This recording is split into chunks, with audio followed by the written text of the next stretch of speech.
Hello, good morning mga kainsan, mga ka-Facebook. Magandang umaga sa inyo. Nandito na naman tayo ulit sa ating mini garden. Ipapakita ko sa inyo. Ayan, no, tumutubo na siya ng maayos. Nag-uumpisa na ulit. Bagong buhay. Bagong buhay si bell pepper. Okay, tinanggal ko na yung mga patay na sanga niya. Umaambon na naman. So, ito na yung ating ginawa kahapon.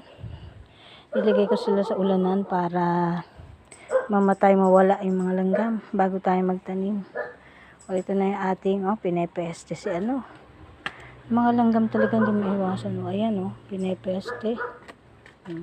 Tanggalin natin yan dito yung mga langgam. Sisili na ilipat ko na. Ayan, namumulaklak na.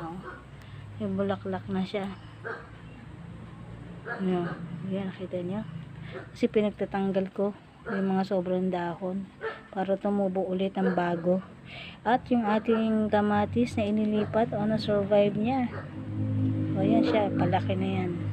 Nagsisimula na yung mga ugat niya. Ayun, kita niyo para mga balahibo. Ugat yan eh. Kaya nga kung itatanim mo yan ng pahiga, pagapang ang tubo niyan. Ito, ayan na-survive niya. Mabuti naman, very good.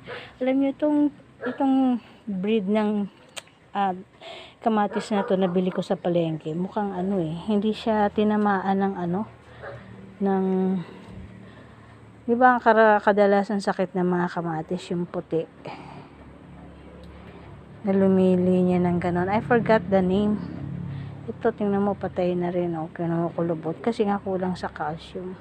Anyway, mamayang hapon kita didiligan kasi basa ka pa. Pero plano ko din ilipat panibago.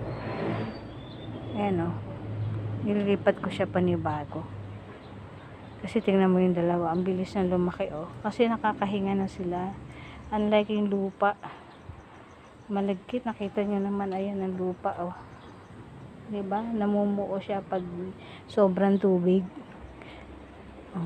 Maganda siya pag tuyo, pero pag ganyan impacted na kumbaga sa dumi, tubol. Anyway, ngayong araw na to tayo ay kukuha ng talbos. Yan, ang ganda na niya, diba? Ang ganda. Iuulam natin to ngayon.